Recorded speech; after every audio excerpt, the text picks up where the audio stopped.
ডোলার বাঙালিয়ান রান্নাঘরে আপনাদেরকে স্বাগতম। আজকে একটা দুর্দান্ত রেসিপি নিয়ে চলে এসেছি, চাল কুমড়োর চপ। কিন্তু দেখছেন তো, চাল কুমড়ো গাছে আছে। চাল কুমড়োর গাছটা আমি লাগাইছিলাম, হঠাৎ করে একদিন দেখি চাল কুমড়ো হয়ে গেছে। কতটা বড় হয়েছে!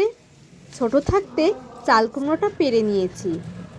চাল কুমড়োটা বেশি একটা পাকালাম না, চাল কুমড়ো পাকালে চপ হতো না, তাই খুব জলদি পেরে নিয়েছি। দেখুন কতটা লম্বা আর কতটা বড় হয়ে গেছে। কার বাসায় চাল কুমড়ো গাছ হয়েছে এবং সেই গাছে চাল কুমড়ো কয়টা ধরেছে বলবেন। আমার চাল কুমড়ো গাছে অনেকগুলো চাল কুমড়ো ধরেছে, ওইগুলো আর একদিন পারবো।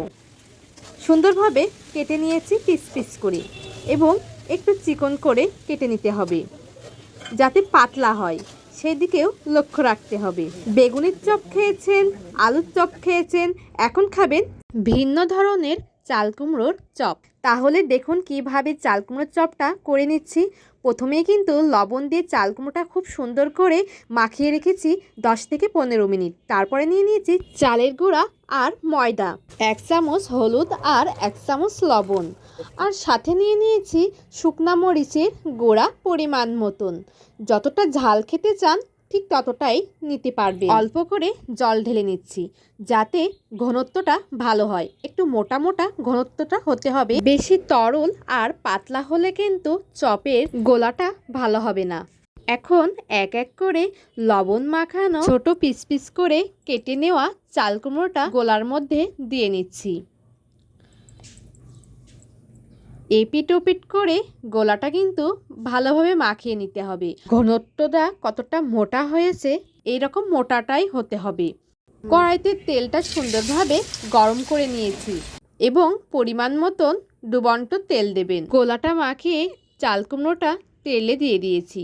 এপিট ওপিট করে ঘুরিয়ে ফিরিয়ে নিতে হবে যাতে বেশি পুড়ে না যায়, এবং বাদামি হওয়ার সাথে সাথে তুলে নিতে হবে। আর খেয়াল রাখতে হবে যাতে ভিতরে সুন্দরভাবে ক্রিসমি এবং মুচমুচে হয়। এই দেখুন আমি আবারও ভাজছি, এভাবে ভাজছি। তাহলে দেখে আরও একবার। এবং আপনারা যদি আমার এই ভিডিওটি দেখে বাসায় চাল কুমড়োর চপ যদি করে খেয়ে থাকেন, তাহলে আমার কমেন্ট বক্সে জানাবেন যে আপনারাও বাসায় করে খেয়েছেন। একবার করে খেয়ে দেখবেন কতটা টেস্টি আর অসাধারণ। এছাড়াও দুপুরবেলা, সকালবেলা এবং সন্ধ্যাকার নাস্তায়ও কিন্তু চপটা খেতে ভালো লাগে। ভাতের সাথে খেতে আরও ভালো লাগে এবং মুড়ির সাথেও ভালো লাগে। এই ভিডিওটি যদি ভালো লেগে থাকে তাহলে অবশ্যই কিন্তু লাইক দেবেন।